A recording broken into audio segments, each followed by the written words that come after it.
Baik, Assalamualaikum warahmatullahi wabarakatuh. Perkenalkan kembali, nama saya Lancasana Pratama Lingga dari kelas Komputasi Teknik.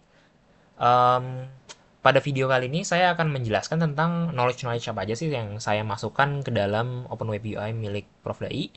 Dan saya akan menjelaskan juga mengapa saya memasukkan knowledge-knowledge tersebut ke dalam OpenWeb UI-nya gitu. Untuk mungkin dari yang pertama, mungkin saya jelaskan dulu urutan knowledge ideal untuk kasus saya ini seperti apa. Pertama, saya akan membuat eh, modeling untuk metal cooling gitu.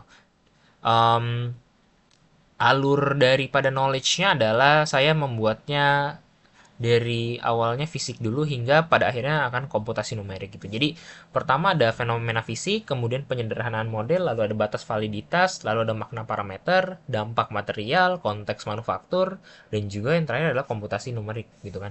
Nah, pertama kita akan mulai dulu terhadap fenomena fisiknya atau fundamental teorinya lah terlebih dahulu. Di sini um, untuk melakukan ground truth terhadap fisika gitu. Kenapa harus paling awal nih? Agar kita tahu nih apa sih yang terjadi secara fisik, secara fenomenanya gitu kan. Di sini saya menjelaskan tentang fundamental teorinya adalah saya di knowledge ini saya menjelaskan tentang tiga proses heat transfer gitu, di mana ada konduksi, ada konveksi, dan juga radiasi. Dan setiap ini mempunyai hukum-hukumnya masing-masing.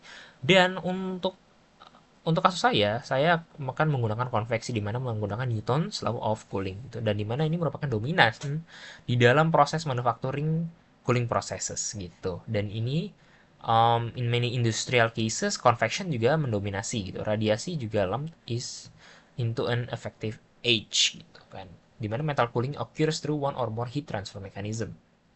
Kemudian setelah itu ada lamp capacitance.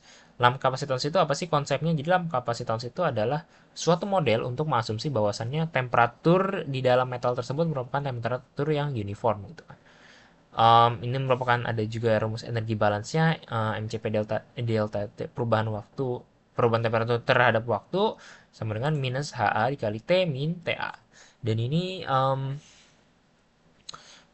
apa ya? Kita membuat sebuah problem heat ini menjadi temporal ODE gitu kan. Lalu ada Biot number kriterianya dengan rumus Biot number dan juga kasus-kasus di mana jika Biot number kurang dari 0,1 dan jika lebih dari 0,1. Dan physical meaningnya juga di mana high thermal conductivity metals often satisfy BI-nya itu kurang dari 0,1 untuk small or thin components. Dan jika ditanya kenapa dalam kapasitas model ini perlu gitu kan. Um, ini merupakan model sederhana gitu kan untuk sebuah jalan menuju komputasi numeriknya gitu. Ini merupakan transisi dari fisik atau fenomena fisik ke modeling. Dan baru kita masuk ke physical meaning of cooling constant gitu. Cooling constant ini kan K ya, atau konstanta pendingin gitu, dimana rumusnya adalah HA per MCP. Dan interpretasinya adalah K akan menangkap kombinasi efek dari material properties, geometri, cooling environment, dan juga untuk manufacturing implication-nya adalah thin parts atau parts yang lebih tipis itu cool faster due to high A per M ratio. Dimana large casting cool slowly due to thermal inertia. Dimana K juga ini tidak universal gitu kan, karena ini merupakan proses yang spesifik gitu. Biasanya kan K itu memiliki nilai eksak gitu kan. Namun di sini tidak. Masuk ke limitation method atau limitation of Newton cooling in manufacturing. Apa sih perannya gitu? Perannya adalah sebagai boundary of validity atau pagar pengaman daripada sebuah proses metal cooling ini. Intinya adalah knowledge ini berfungsi untuk memberikan peringatan atau memberikan boundaries terhadap LLM-nya agar tidak dipakai dengan sembarangan dan tidak asal asumsi gitu. Um, Mencegah hallucination dan juga mengajarkan engineering humility agar jawaban LLM ini menghasilkan jawaban yang RAG-nya bagus dan juga jawabannya jujur dan aman. Nah, ini diberitahu bahwasannya Newton cooling fails when phase change occurs, temperature dependent properties, lalu large components with internal gradients, radiative heat transfer dominates, dan beberapa kasus transient heat conduction-nya equation required rumus tertentu gitu kan, dan solve-nya using FEM atau CFD tools. Lanjut ke cooling rate and metallurgical effect. Nah, fungsinya apa sih sebenarnya? Fungsinya ini untuk memberitahu bahwasannya LLM dapat menjawab, misalkan suhunya turunnya seperti ini, maka efek ke materialnya apa gitu. Dan ini berhubungan langsung dengan grain size, hardness, dan juga residual stress. Dan di sini modelnya ini udah bernilai engineering, bukan sekedar grafik. Kita bisa lihat ada rumus cooling rate, dengan higher cooling rate itu apa sih efeknya, lower cooling rate itu apa sih efeknya, dan dalam style itu bagaimana cooling rate ini akan mempengaruhi transformation path-nya. Dan Newton cooling ini links into macroscopic heat transfer to metallurgical outcomes via cooling rate per waktu. Oke, okay. Next, ini merupakan metal cooling in manufacturing process gitu kan. Dan di sini adalah memberikan peran untuk kontekstualisasi industri. Kenapa? Agar LLM juga tahu bahwasannya ini tuh dipakai di proses apa sih gitu. Ini membuat LLM ini tahu konteks tertentu gitu. Casting ini tidak sama dengan quenching, quenching pun tidak sama dengan welding. Gitu. Agar jawaban LLM ini bisa lebih bagus lagi dan tidak dan berasa lebih industrial, lebih relate. Bisa kita lihat ada proses-proses manufakturnya gitu kan, metal coolingnya ada casting and solidification, di mana setelah kita menuangkan metal into mold itu untuk cetakan, cooling itu langsung rapid pasti. Dan later cooling slows as temperature approaches mold temperature. Lalu Newton cooling approximate early stage cooling before phase change dominates. Lalu kedua ada heat treatment, bisa berupa annealing, normalizing, dan quenching. Rely on control through cooling rates to achieve desired microstructure. Cooling rate ini biasanya berefek pada grain size, hardness, dan juga residual stress seperti apa yang saya telah sebutkan tadi. Lalu quenching ini merupakan suatu proses juga untuk cooling, di mana ada tiga media berupa udara bisa slow cooling, oil itu moderate cooling, dan water itu fast cooling. Tiap media ini akan memodifikasi H, dengan H ini akan berefek pada nilai K atau konstanta pendingin.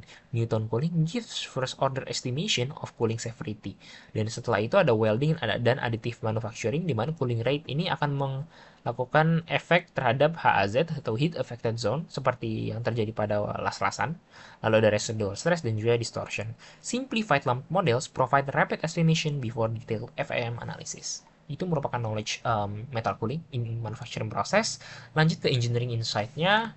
Kenapa sih engineering insight-nya perlu gitu kan? Karena untuk menjawab kenapa engineer pakai model ini. Ini penting untuk bisa estimasi waktu, pemilihan medium, dan juga mitigasi resiko. Agar knowledge ini juga berfungsi agar LLM ini dapat berpikir layaknya seorang engineer, di mana designer can use cooling models to estimate cooling time, select quenching media, predict thermal stress risk, dan juga compare manufacturing routes. Bahkan even simple models guide proses parameter selection, experimental planning, dan juga safety margin. Lanjut ke knowledge yang terakhir sebelum kita akan masuk ke knowledge Python. Dan di sini role of numerical methods di dalam manufacturing cooling. Mengapa numerical simulation ini important? Karena di numerical simulation ini dapat enable proses optimization, lalu mereduce trial and error in shop floor, predict thermal history, dan juga Euler ini berfungsi sebagai conceptual numerical baseline, educational entry point, dan untuk higher order method seperti Runge-Kutta dan implicit schemes. Ini merupakan bridge between analytical theory dan juga industrial simulation tools. Kenapa harus ada ini knowledge ini? Agar kita bisa melakukan bridge ke komputasi dan Python. Pertama karena ini bukan konsep fisik, kedua ini alat untuk mengimplementasikan semua knowledge di atas tadi.